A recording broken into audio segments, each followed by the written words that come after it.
Bienvenidos al primer Congreso Internacional de la Biblia, organizado por la Sociedad Bíblica Argentina. El propósito de este evento es reafirmar la centralidad de las Escrituras en la vida y la misión de la Iglesia y destacar su vigencia para la sociedad y cultura en el marco de los 500 años de la Reforma. Los invitamos a disfrutar de este encuentro alrededor de la Palabra de Dios. Si hay algo que personalmente me abruma, es la titulación.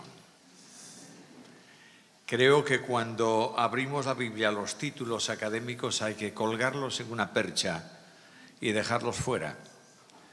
Porque realmente el título supremo, lo dije el otro día, para un cristiano es ser siervo. Jesús fue siervo. Por tanto, yo no puedo llegar más allá de lo que fue Jesús. Y esa es la bendición que Dios concede. Entender que la Biblia domina todo el ámbito, o debe dominar todo el ámbito de la vida cristiana, y sobre todas las cosas la Biblia condiciona el púlpito, sustenta el mensaje, forma a los creyentes, edifica al pueblo de Dios, y Dios habla a todos nosotros por medio de la Biblia. Estamos viviendo un tiempo sumamente cambiante. Lo que pasó ayer ya es historia pasada y tenemos que preguntarnos qué es lo que viene mañana. Y realmente la sociedad avanza a pasos tremendos. De manera que hace bien poco tiempo se hablaba de modernismo. ¿Qué es eso? ¿Qué barbaridad? ¿Cómo cambian las cosas? Pero pasaron muy poquitos años y hay que hablar de posmodernismo. Viene un tiempo dificultoso que es el relativismo de nuestros días, llámese como se llame. Y el relativismo da paso a la tolerancia y da paso a la nueva tolerancia que permite convertir el pensamiento de las personas en asuntos, y la actuación de la persona, en asuntos contrarios a la ley. Ya no se habla de intransigencia, se llama de intolerancia. Y cuando hablamos de eso ya puede intervenir la ley penal para procesar a una persona. Esto dio paso, está dando paso a algo sumamente crítico en la historia actual. No voy a hablaros de la ideología de género como una referencia, solamente mencionaros que estamos en un tiempo que ya se habla de posverdad. Modernismo, posmodernismo, verdad, posverdad. Alguien dijo que la posverdad de hoy es la mentira de ayer. Bueno, y es verdad. Ahora, si tú no sabes dónde está la medida absoluta, todos los relativos pueden conducirte a un relativismo cada vez más bajo. La única verdad absoluta es Dios. Solo Dios tiene la verdad y es la verdad. Solo hay verdad en la palabra de Dios. Por tanto, el mundo evangélico debiera reflexionar urgentemente sobre dónde está cada uno como individuos y las iglesias en general y los líderes del movimiento evangélico en el mundo, dónde están en relación con la Biblia. Preguntamos al pueblo de Dios, ¿qué es la Biblia? Y el pueblo de Dios responde, la Biblia es... Claro, no esperaba otra respuesta, es la palabra de Dios, pero eso se ha convertido en una mera expresión intelectual de lo que es la Biblia. Esto ocurrió siempre, no estamos hablando de un fenómeno actual porque Satanás luchó contra la Biblia, la palabra de Dios, a lo largo de la historia en cualquier tiempo. Y yo abro mi Biblia y voy al profeta Oseas y en el capítulo 8 del profeta Oseas, versículo 12, leo esta frase que es absolutamente importante. Dice Dios por medio del profeta, les escribí las grandezas de mi ley. Y cuando leo esa frase así de simple y así de sencilla, me doy cuenta de que el origen de la Biblia no es de los hombres. Que simplemente los hombres que han escrito pasajes de la Biblia, libros de la Biblia, son instrumentos en manos de Dios que transmiten en su nombre su palabra. De manera que no hay nada en la Biblia que no proceda de Dios. Dios inspiró la Escritura. La Biblia es solo la palabra de Dios. Cuando voy a esto, debo reflexionar específicamente sobre tres cosas. En primer lugar, ¿qué es la Biblia? ¿Qué es la palabra? En segundo lugar, debo pensar cuáles son las demandas de la Biblia en relación consigo misma para mi vida personal. Y finalmente, debo buscar las consecuencias que esto tiene necesariamente que producir en mi experiencia y en la experiencia de la Iglesia. Hace un momento decía, ¿qué es la Biblia? Y todo el mundo contestaba, es la palabra de Dios, es verdad. Luego, el primer concepto que yo debo apreciar en relación con la Biblia es su procedencia, de dónde procede la Biblia. Y el profeta me responde de una forma clara y me dice, les escribí las grandezas de mi ley. Luego la procedencia de la Biblia es divina. Es verdad que el resultado final es una conjunción divino-humana, en donde el Dios de la Biblia da el mensaje, custodia el mensaje y orienta al escritor, y el escritor escribe lo que ha recibido de parte de Dios. Se hablaba esta mañana, o en algún anuncio lo he visto por ahí, que la Biblia es un libro que se ha escrito más o menos en 1400, 1500 años, en donde participaron 36, 37, 38, 40, da lo mismo escritores. Algunos de ellos con un nivel cultural altísimo. Nadie puede olvidar que los primeros 5 libros de la Biblia salen de la pluma de un hombre que yo diría, contextualizándolo, licenciado en ciencias, en matemáticas, en geografía, en filosofía, en ejército, con nota brillante en la mejor universidad del mundo antiguo que era Egipto. Y este es Moisés. Un poco más adelante te encuentras estrategas militares como Josué. Sigues avanzando y encuentras grandes pasajes poéticos con hombres de una enorme sensibilidad y un alto conocimiento. David, Salomón. Vienes al tiempo de los profetas. Hay brillantísimos hombres escribiendo ahí, pero naturalmente alguno también es de una condición social muy humilde, como ese profeta que se llama a sí mismo como boyero y recogedor de cabrahigos, de higos silvestres. Vaya condición social. Pero toda la Biblia, en el Antiguo, y pasamos al Nuevo Testamento y ocurre lo mismo, los escritores primarios son gente bastante humilde, aunque no inculta, por favor, del mar de Galilea o del entorno de Galilea. Luego hay un rabino muy conocedor, brillante conocedor de las Escrituras, perseguidor de la Iglesia, y así podemos llegar y avanzar hasta el final. Pero lo que me sorprende, lo que sorprende a cualquiera que se aproxima a la Biblia, es que la Biblia, en el libro primero escrito, que probablemente fue el libro de Job, y el último libro del Nuevo Testamento, entre ambos no existe ningún tipo de contradicción. El mensaje es fluido. Es verdad que es una revelación progresiva.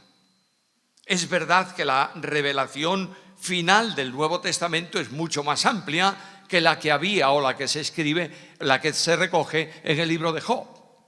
Pero esta revelación progresiva no es contradictoria.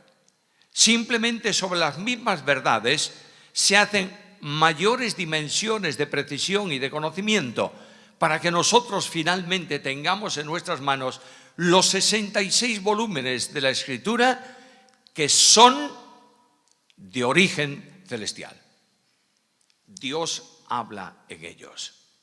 Lo sorprendente es que los hombres de nuestro tiempo no quieren darse cuenta de que solo Dios y nada más que Dios tiene autoridad. Y que solo Él, por medio de su palabra, puede llegar a tocar la conciencia del individuo. Y que la Biblia es viva y eficaz y más penetrante que toda espada de dos filos. Y que la Biblia revela lo que yo necesito cotidianamente para mí, pero revela también la marcha, el camino necesario para la iglesia. Revela el desarrollo conforme a Dios de la familia. Revela estructuras sociales que no han sido nadie capaz de superar en la historia de la humanidad. Me dice sobre todas las cosas algo muy importante.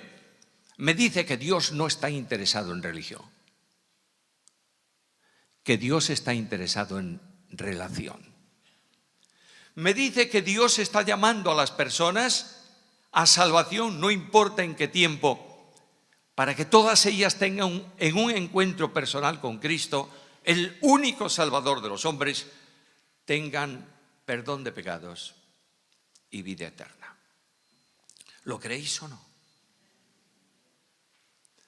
Vida eterna. ¿Te das cuenta que eso es una imposibilidad metafísica absoluta? La vida eterna es privativa y potestativa del único que es eterno. ¿Y quién es eterno? Dios. Ahora, ¿cómo yo, criatura limitada y temporal, puedo tener la vida eterna? Bueno, alguien me dice, creyendo en Cristo. Muy bien. ¿Y qué dice la Biblia que es creer en Cristo?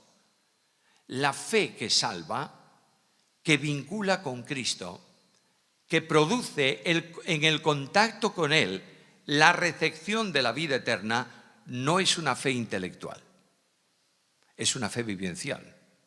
Porque Pablo dice que no se cree con el corazón, con la mente, sino con el corazón. Y está hablándome de una relación de entrega incondicional a Dios. Y aquí tenemos un enorme secreto que destruye absolutamente el evangelio light que algunos predican en el tiempo de hoy. Ese evangelio que dice que Dios hizo una parte y tú tienes que hacer otra. Escúchame, por favor. El mensaje de Dios es clarísimo. Dios y solo Dios salva. Y solamente Él ha hecho la provisión de salvación. Y solamente Él planificó la salvación en la eternidad. Y solo Él la ejecutó en el tiempo. Y solo Él la otorga al hombre que por fe cree en Jesucristo y le confiere la condición de su hijo, miembro de su casa y familia. ¿Entiendes esto o no? Frente a un evangelio que habla simplemente de un cambio experimental en tu vida. ¿Tienes un problema? Puedes salir esta noche sin problema, ¿no? Sales con dos, con el que trajiste y con el otro de mala concepción acerca de Dios. ¿El evangelio que tenemos que predicar está en la Biblia o no? ¿Lo crees así? El apóstol Pablo dice que él predicaba la palabra de la cruz. Pero ese mensaje del evangelio de la cruz es un mensaje que es locura para el que se está perdiendo. Bueno, entonces cambiemos un poco el contenido del mensaje. Dulcifiquémoslo un poquito para que la gente lo entienda. Lamentablemente Pablo me advierte en la Biblia algo contundente, algo definitivo, y dice, no hay otro evangelio. Y si alguien viene y te anuncia un evangelio que no sea este, sea anatema. Y tú dices, ¿qué problema? Es cuestión de racionalizar el evangelio para la sociedad de hoy. Estamos en una sociedad intelectual. Racionalicemos el evangelio. Escúchame. Dios te manda predicar el evangelio. El problema de salvar las almas es suyo. ¿Lo entiendes o no? Bueno, algunos dicen es que claro, el Dios de la Biblia ha venido al encuentro del hombre para salvación porque el hombre pecó y se perdía. Oh, qué necedad más grande. El Dios de la Biblia nunca actúa por condiciones o por condicionantes, porque es soberano y es libre. Y mucho antes de que Dios crease, y mucho antes de que Dios dijese, sea la luz, Dios dijo, sea la cruz. Y la planificación de salvación no obedece a la caída del hombre, obedece al propósito soberano de Dios. Está en mi Biblia. Y el apóstol Pablo me hace una advertencia muy seria. ¿Quién nos llamó o quién nos salvó y llamó con llamamiento santo, no conforme a nuestras obras, sino según su propósito y la gracia que nos fue dada en Cristo? ¿Cuándo? Antes de los tiempos de los siglos. Voy a mi Biblia y descubro que el Dios que ha mandado escribir y trajo a la existencia física su palabra es el Dios de la soberanía. ¿Tú crees en el Dios soberano o no? Si crees en el Dios soberano, tienes que saber que la Biblia es la expresión soberana de la palabra del soberano Dios. Cuando voy a la vida de Cristo, me doy cuenta que Cristo está vinculado con la Biblia. Cristo sube a las laderas sinuosas del mar de Galilea. A veces cuando leemos la Escritura, los relatos históricos en nuestro contexto y decimos subió a la montaña, un argentino pensará en la sierra, en los Andes. No. Lomas alrededor del mar de Galilea y ahí se sienta. ¿Qué hace Jesús? Toma la palabra. Y dice, oísteis que fue dicho, y yo os digo, dándole el sentido de lo que Dios quiso decir con esa palabra. Viene alguien a preguntarle, maestro, ¿qué debo hacer? ¿Y qué le dice el maestro? ¿Cómo lees? ¿Sabe lo que está haciendo? Dirigiéndolo a la Escritura.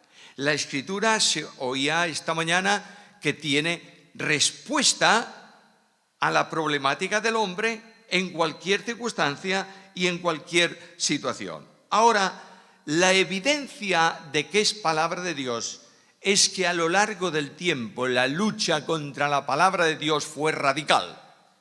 Siempre la palabra de Dios llegó a estar escondida en un templo cerrado y lleno de porquería porque nadie leía la Biblia. La Biblia fue encadenada, como decía César esta mañana, durante siglos.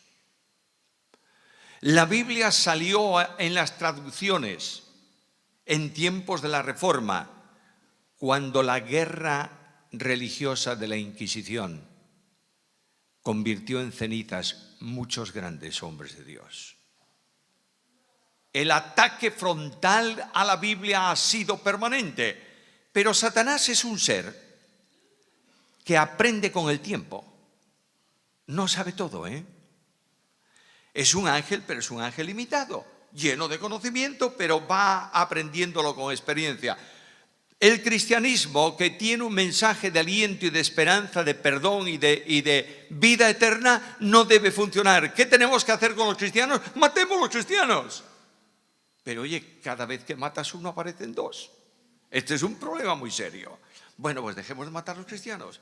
Simplemente escondamos de la Biblia bien. Y la Biblia se traduce y miles de personas mueren por el testimonio de la Biblia. Y no estamos haciéndolo bien las cosas. Hoy Satanás varió de orientación. ¿Quieren Biblia? Tengan Biblia. Traducciones, revisiones, formatos de Biblia, más Biblia, más Biblia. Lo importante para Satanás no es que el hombre tenga la Biblia. El problema suyo es que la Biblia tenga al hombre. ¿Me entiendes lo que quiero decir? No es malo que tú tengas un montón de Biblias, pero sería fantástico que esa Biblia te tuviese a ti y condicionase tu vida. Cristo lo hizo. La evidencia de la inspiración divina y de que es un libro de Dios, entre otras, está en esto. Pero hay algo más. Aparte de la enseñanza de Jesús, la palabra de Dios es de Dios por el cumplimiento profético absoluto. Sé que el mundo liberal dijo muchas veces que las profecías se escribieron después de los sucesos, de manera que tienen un cumplimiento formidable porque se escribieron después de que aquello había ocurrido, una historia, una escena, un problema, una situación había ocurrido y el escritor lo redacta como en tiempo pasado, anunciándolo, y el cumplimiento fue total. El argumento más contundente que yo tengo esta tarde es que voy a mi Biblia y leo cómo Dios establece a causa del pecado del pueblo de Israel la expansión, el esparcimiento por el mundo de ese pueblo. Ha dejado de existir como nación, fue perseguido, se ha procurado exterminar en más de una ocasión. Y de pronto, en el año 1948, el Estado de Israel surge como nación entre las naciones. Es una profecía reciente. Se ha cumplido. Dios hace honor a su palabra. Y Jesucristo dijo: antes pasará el cielo y la tierra que no se cumpla toda la palabra escrita, las tildes y las iotas, es decir, los signos más pequeñitos. Y me dice algo muy importante: la Biblia, la inspiración bíblica, no es conceptual como se enseña en algunos institutos llamados evangélicos. La Biblia no es inspirada cuando actúa en la persona. Toda la Escritura es inspirada por Dios. Y no solamente el concepto, el Espíritu de Dios sopló sobre las letras de la Biblia. De ahí que Pablo le diga a Timoteo: desde la niñez has sabido las sagradas Escrituras. Y ese término en griego, que puede ser utilizado para hablar de concepto o de palabra, es en ese lugar las mismas letras. Es probable que Timoteo aprendió las letras del alfabeto griego en la Escritura, porque tenía una madre que creía en la Escritura y una abuela que creía en la Escritura, porque eran personas de fe.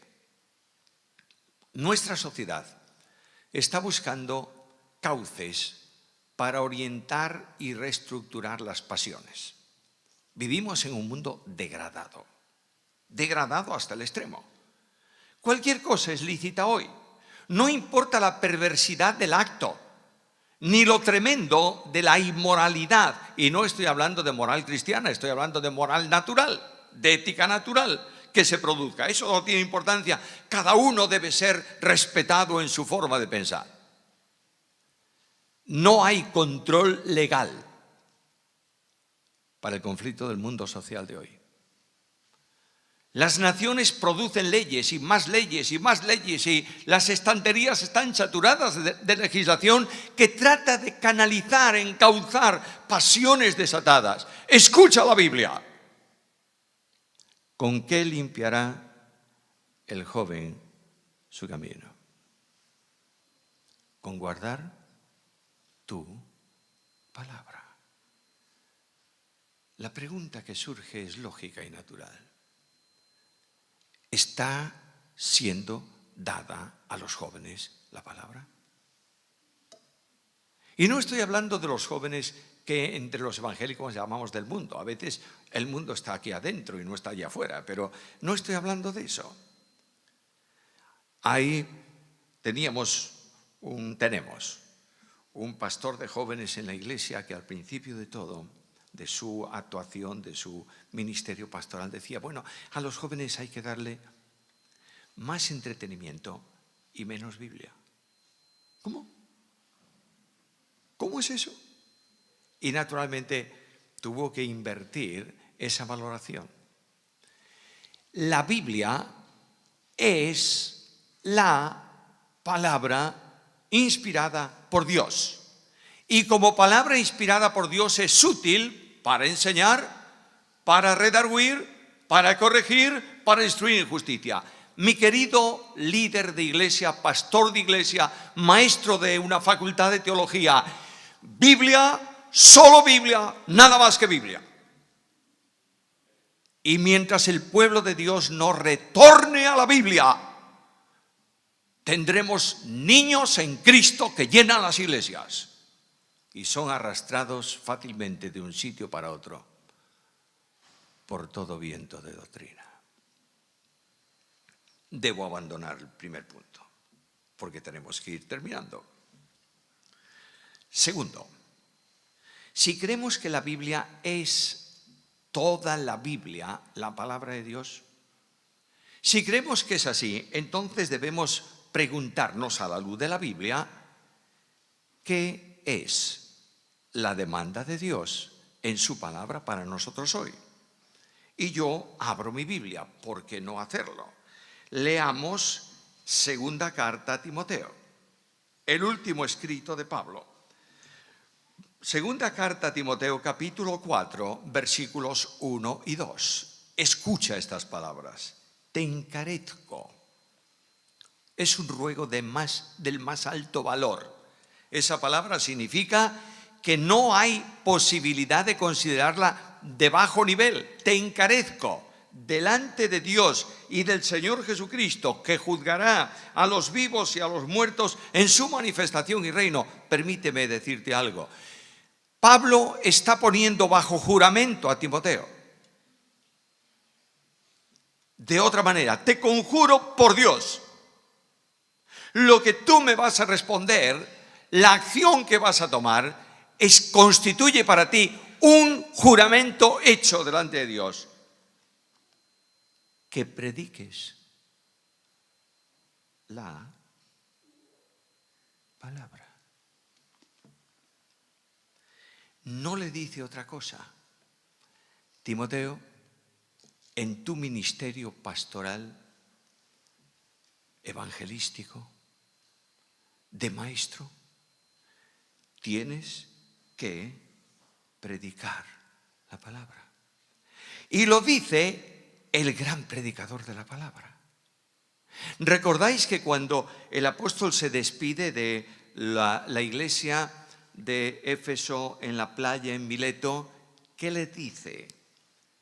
No he rehusado anunciaros que todo el consejo de Dios. El apóstol Pablo viene a Antioquía. Bueno, Bernabé va antes a Antioquía, a la iglesia. Llega allí Bernabé y se encuentra con una iglesia que ha crecido, pero necesita mucha Biblia, mucha doctrina, mucha formación, porque son gente que han sido alcanzados para Cristo por el testimonio de cristianos sencillos que hablaron a los griegos de Jesús. Bien, lo primero que ocurre y que me sorprende tremendamente a la luz de mi Biblia, por lo menos de mi Biblia, es que cuando Bernabé llega a ese lugar, no dice, alto un momento, todo el mundo quieto, vamos a reproducir aquí la iglesia de Jerusalén, señores. Es la única forma de funcionar, la forma de culto, la forma de reunión. La iglesia, esto no puede ser, esta forma de reunirse aquí no vale. No hizo eso. Lo primero que dijo es, qué maravilla. ¿Esta es la manifestación de la gracia de Dios? De modo que yo tengo que trabajar con este grupo porque Dios en su gracia los ha alcanzado. Ahora, ¿qué necesita esta gente? Primero, exhortarles ¿a qué? A que sean serios, rígidos, rectos, disciplinados, de una forma de vestir. No. A que permanezcan fieles a Jesús. ¿Y esta gente necesita ser instruida o no? Claro. Muy bien. Vamos a buscar al mejor maestro, Bernabé.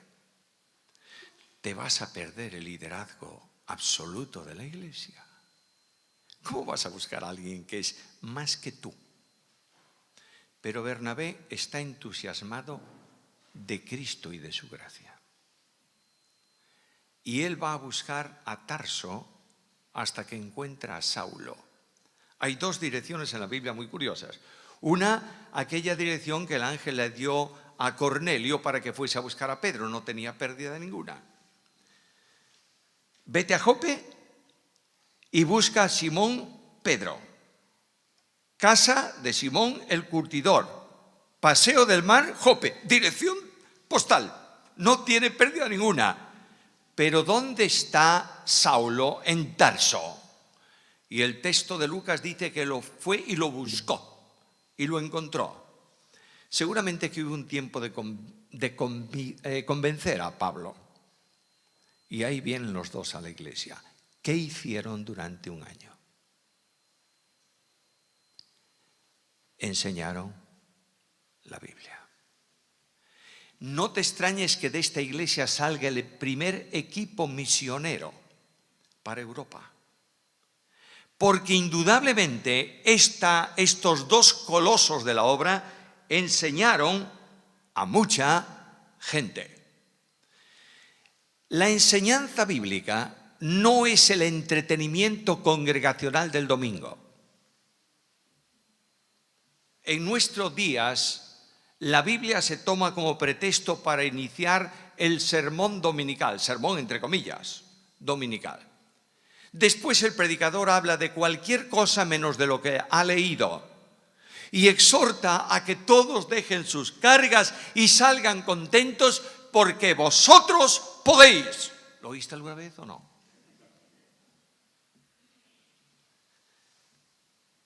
Hay que predicar la Biblia. Porque es Dios por medio de la Biblia que va a hablar a los creyentes sentados en la congregación. Es Dios quien toca lo que el pastor no sabe que existe en la intimidad del individuo. Es Dios quien redarguye, es Dios quien reprende, es Dios quien exhorta por medio de una predicación bíblica. Hermanos míos amados, en el 500 aniversario de la Reforma, yo quiero llamaros esta tarde en el nombre del Señor que volváis a la Biblia, por favor. A los pastores de las iglesias desterrar la idea absurda de que el mundo de hoy necesita un mensaje menos teológico. Si tú no predicas la Biblia, Dios no habla a la iglesia. Y Dios no bendice tu palabra, bendice la suya. En segundo lugar, el que predica la Biblia necesita interpretar la Biblia. Bueno, la Biblia, como cualquier libro, necesita ser interpretado. Si yo pregunto hoy a este auditorio tan numeroso y le digo, ¿cuántos de vosotros leísteis el Quijote? Hombre, el Quijote. Bueno, yo tenía una mujer catedrático de Derecho Mercantil, entusiasmada con la literatura clásica. Y un día, cuando salía del aula, me dice, oye, ¿tú leíste el Quijote? Y yo le dije, claro, ¿cómo no iba a leer el Quijote? En bachillerato me obligaron a leer el Quijote. Y dice, no, así no. ¿Tú leíste el Quijote de mutuo propio contento? Me dije, pues no. Me dijo, ¿y tú tienes el Quijote? Sí, está en la biblioteca. Bien. Lee el capítulo 5 y el capítulo 7. Y en la próxima clase me dices qué te pareció. Me fui. Llegué a casa. Quijote, capítulo 5. Lo empecé a leer. Y dije, oye, interesante. Qué interesante. Capítulo 7. No está mal, no está mal. Y le dije, pues oye, está muy bien. Resumo la historia. A consecuencia de eso leí ya 5 veces entero el Quijote. Del principio al final. Y otras cuantas veces más pasajes aislados. El Quijote necesita ser interpretado. Permíteme, por favor, que te cite un párrafo del Quijote. Y escucha bien, sobre todo los jóvenes. Es idioma antiguo.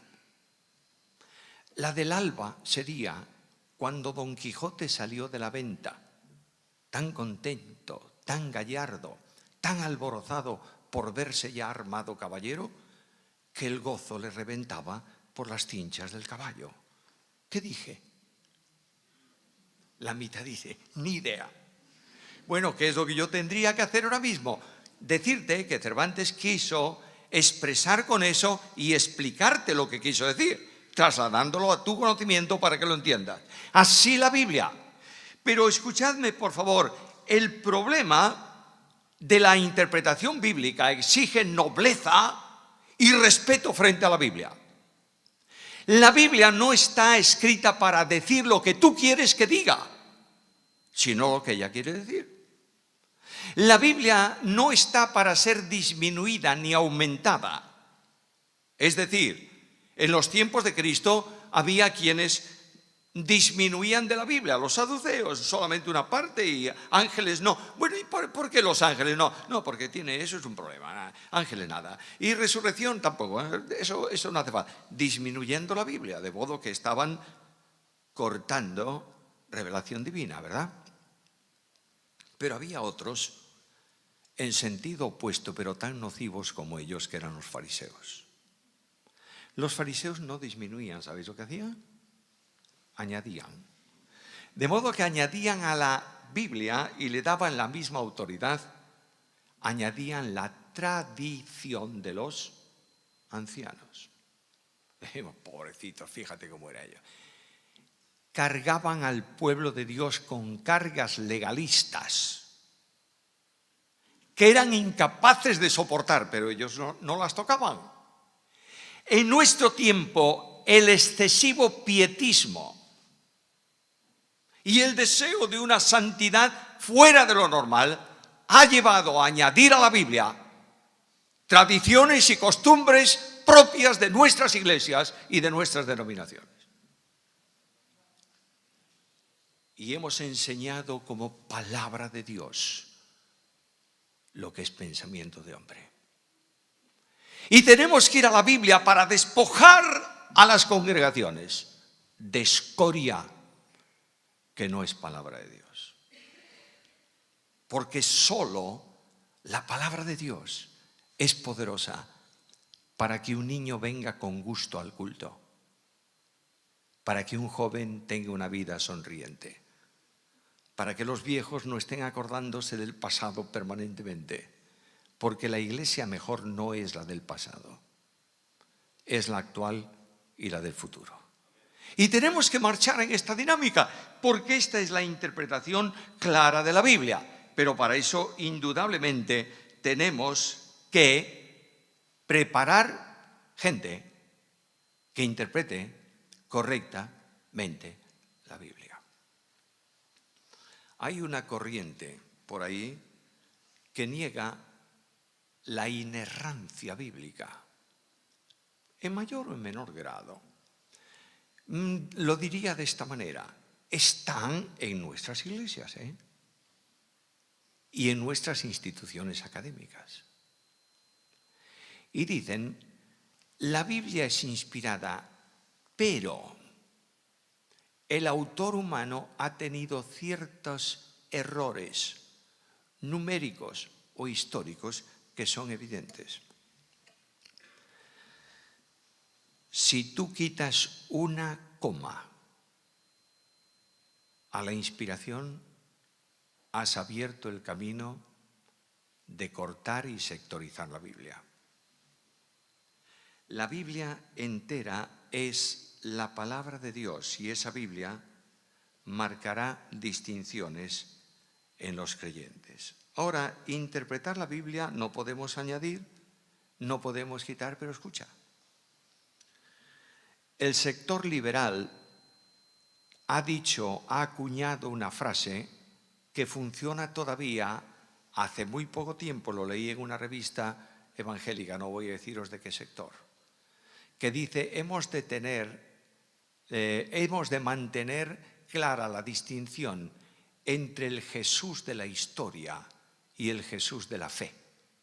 ¿Sabes lo que significa eso? Significa que los detalles que tenemos en los evangelios sobre la vida de Jesús, muchos de ellos nunca han ocurrido.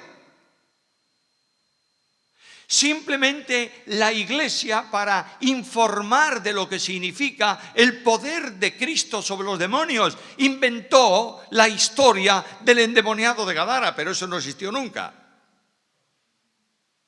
Que la historia real no es que Cristo estaba en el medio del mar, es que estaba en la costa metido en el agua y los discípulos estaban despistados de dónde estaban debido al temporal. No te voy a poner más ejemplos. Escúchame, por favor. El Jesús de la historia es el Jesús de la fe y el Jesús de la fe es el Jesús de la historia. Y si tú haces una distinción mínima, estás rebajando la gloriosa persona de Emmanuel, Dios con nosotros. Hay otro problema, el problema de la interpretación subjetiva. ¿Qué quiero decir con esto? Bueno, es la favorita de muchos hoy. Escucha, te lo voy a decir en una sola frase. Dios me ha hablado. Bueno, y a mí también. El Espíritu Santo habla y dialoga con nuestro espíritu. Pero que yo sepa lo que el Espíritu Santo dice a nuestro espíritu es solo una cosa. Tú eres un hijo de Dios. Ahora sube el predicador al púlpito y dice a la congregación: hermanos, esta noche Dios me ha revelado. Y comienza a hablar de una revelación que no se sustenta en la Biblia. Pero como Dios le habló, tiene autoridad. Mentiroso. Impío. Infame. No hay nada que Dios pueda decirte hoy al margen de la Biblia. Dios no revela nada de lo que ha escrito y ha revelado nuevo. Por tanto, lo que tenemos es que desechar esa interpretación de los falsamente llamados apóstoles de nuestros días, que no tienen ningún tipo de autoridad, porque no descansa su teología en la Biblia. Cuando viene un hermano, a veces vienen hermanos encantadores, al final de la reunión, me dice: pastor, tuve un sueño esta noche. Y yo digo: uy, madre mía. Ya de principio le digo: mira, yo no soy intérprete de sueños, ¿eh? Y ahí viene y me cuenta el sueño. Yo soñé que estaremos un día delante de un mar verde, hermosísimo. Digo: claro. Esta noche cuando dormías, el subconsciente te recordó un pasaje de Apocalipsis. Ahora, si viene otro y me dice: es que yo creo que Dios va a poner a unos en el cielo A y a otros en el cielo B. Estoy diciendo una suposición. Soñé esto. Le digo: oye, ¿tú qué cenaste anoche? Porque se nota que has comido demasiado y la digestión no te dejó la mente tranquila. Escúchame, por favor, con la autoridad de Dios quiero decírtelo con toda claridad, aunque sea lo último que diga en este congreso y en mi vida de ministerio. Vuelve a la Biblia. Recupera la Biblia. Y barre del púlpito de la iglesia todo aquello que no sea de acuerdo con la Biblia. Dios exige formar maestros. ¿Para qué? Para que no haya niños. Nuestras iglesias, a medida que se deja la Biblia en el púlpito y en la enseñanza general de la iglesia, vamos generando niños en Cristo. El apóstol Pablo, cuando escribe la carta a los Efesios, la carta magna de la iglesia, cuando escribe esa carta, el apóstol Pablo habla y dice que Dios dio a la iglesia dones para edificación y crecimiento. Dio ciertamente profetas y apóstoles, primeramente para escribir la Biblia y revelar en completo la doctrina bíblica, y después dice, y dio evangelistas, pastores y maestros. Los maestros, los pastores y los evangelistas tienen el don que los capacita, pero necesitan prepararse. Un gran maestro es una persona que a la luz de la palabra persevera en el estudio bíblico día a día. No puede ser que la iglesia tenga un pastor que sea, yo digo, el hombre show, perdonadme, el showman de la iglesia. Es un hombre que abre la puerta porque resulta que no hay quien lo haga. Alinea los bancos porque no hay quien lo haga. Tiene que visitar a todos los enfermos, sobre todo a la abuelita que tiene gripe, y hay que ir a visitarla porque si no se enfada el resto de la familia, y no sé qué, y además tiene que predicar un sermón nuevo cada domingo. No, hombre, no. El pastor tiene que visitar a las ovejas cuando es necesario, alentar a los débiles y a los de poco ánimo y predicar la palabra. ¿Sabe lo que significa eso? Tiene que estudiar. Tiene que dedicar tiempo a preparar un mensaje, no técnico, un mensaje vivencial para la iglesia. La palabra en una iglesia así marcará distinciones. Por último, ¿cuál es la responsabilidad? Bueno, tengo que volver al texto de Pablo. Te mando. Y no olvidemos que cuando Pablo escribe, él mismo dice, reconoced que lo que yo os escribo son, ¿qué? Mandamientos del Señor. No te olvides que Pablo es un apóstol. Y Pablo, con la autoridad apostólica recibida, es enviada por Cristo para que enseñe la Biblia. El apóstol Pablo dice a Timoteo, lo que has oído delante de mí, lo que has oído de mí, delante de muchos testigos, esto encarga a hombres fieles que sean idóneos, ¿para qué? Para enseñar también a otros. Escúchame, por favor. La cadena de instrucción descansa en la doctrina y la doctrina está en la Biblia. Luego tenemos que formar gente no tanto en la tecnología bíblica, sino en la Biblia.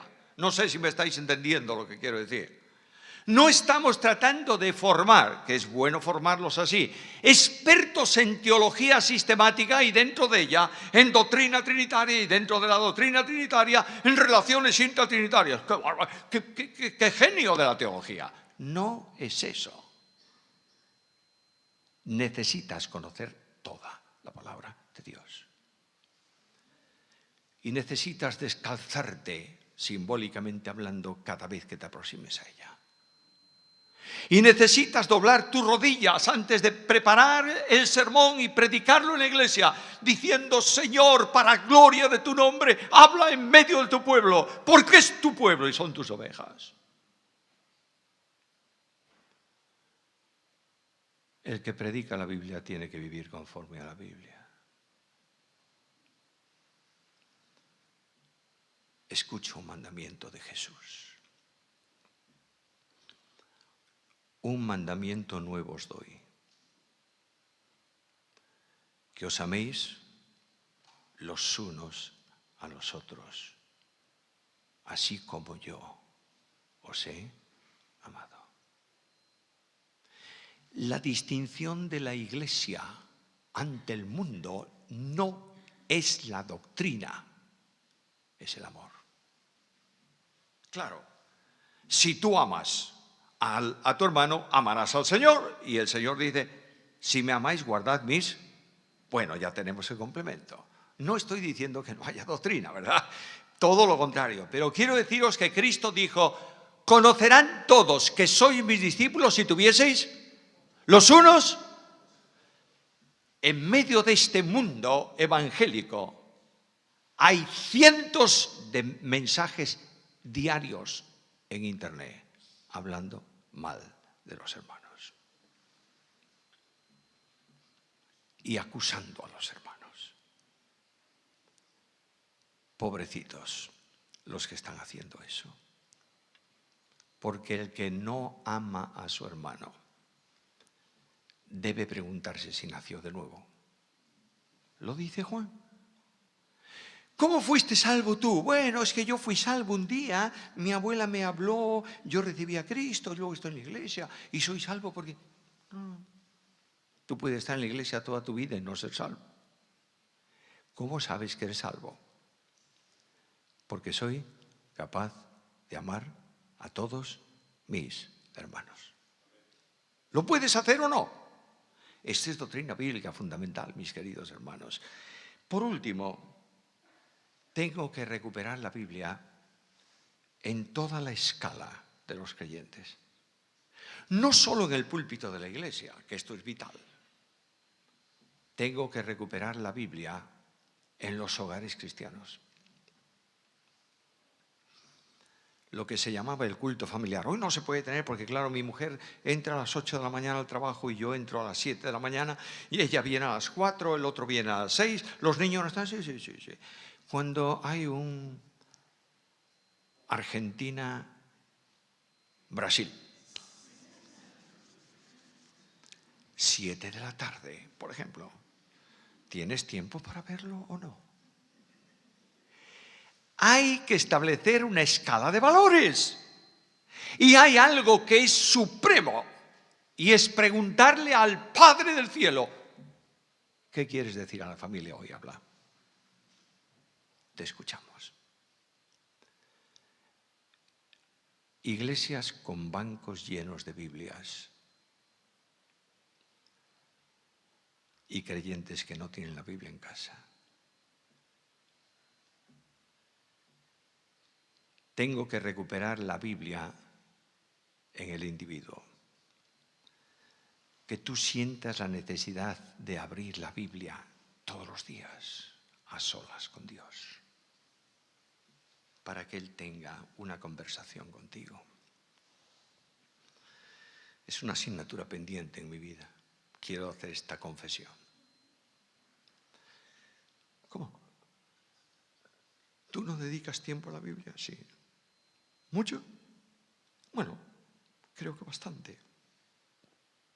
¿Cuánto tiempo más o menos? Me preguntaban hace poco tiempo, a mi esposa le preguntaban, ¿cuánto tiempo dedica Samuel a la Biblia? Ella dice, pues mira, más o menos unas 6 como mínimo horas diarias. ¿Es verdad? Es verdad. Pero escucha, dedico 6 horas a la Biblia porque tengo que escribir un comentario, porque tengo que preparar una conferencia, porque tengo que escribir un artículo, porque tengo que... No es eso el tiempo. Es venir a la presencia de mi Señor cada día, sin prisa, y decirle, habla. Tu siervo oye. Tengo que recuperar la Biblia, y solo cuando la obra evangélica argentina recupere la Biblia, Dios bendecirá la obra evangélica.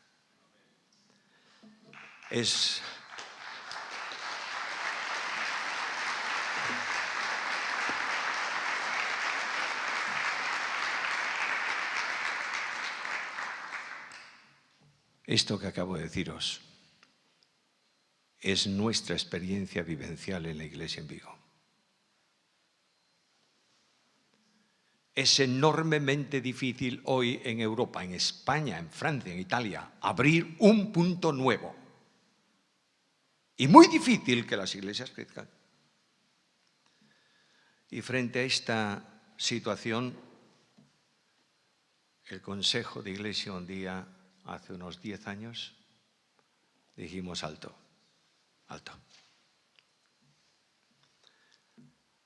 Asentémonos en 2 pilares fundamentales: oración y Biblia. Costó al principio arrancar, el carro chirriaba, ¿sabes por qué? Porque no tenía grasa. Y fue rodando, 8 puntos nuevos establecidos en 10 años. Y no vamos a una ciudad ni a un pueblo, para plantar una obra nueva si hay otra iglesia, no importa cómo se llame, que está trabajando ahí. No. A donde no hay nada. Y uno de las bendiciones más grandes que estamos viviendo en los últimos años es ver que es difícil que acabe el culto del domingo por la mañana sin que haya 2, 3, 4, 6 o más personas que reciben a Jesús como Salvador personal. De manera que no tenemos espacio en el templo. Y estamos pensando, ¿qué hacemos? ¿Dividimos los cultos o buscamos un local o qué hacemos? Nosotros no hemos hecho nada. Absolutamente nada. Más que decir, solo tú, en dependencia y en voz. Y Dios hace su obra. Nosotros no podemos hacer. Que el Dios de la gracia despierte de este congreso hombres y mujeres que vuelven a la Biblia. Y que un día, cuando se escriba la obra evangélica de Argentina de los últimos años, haya un párrafo que diga que el gran avivamiento espiritual que se produjo en la nación argentina fue cuando en el Congreso de las Sociedades Internacional de las Sociedades Bíblicas el pueblo de Dios dijo: tu palabra, solo tu palabra, nada más que tu palabra.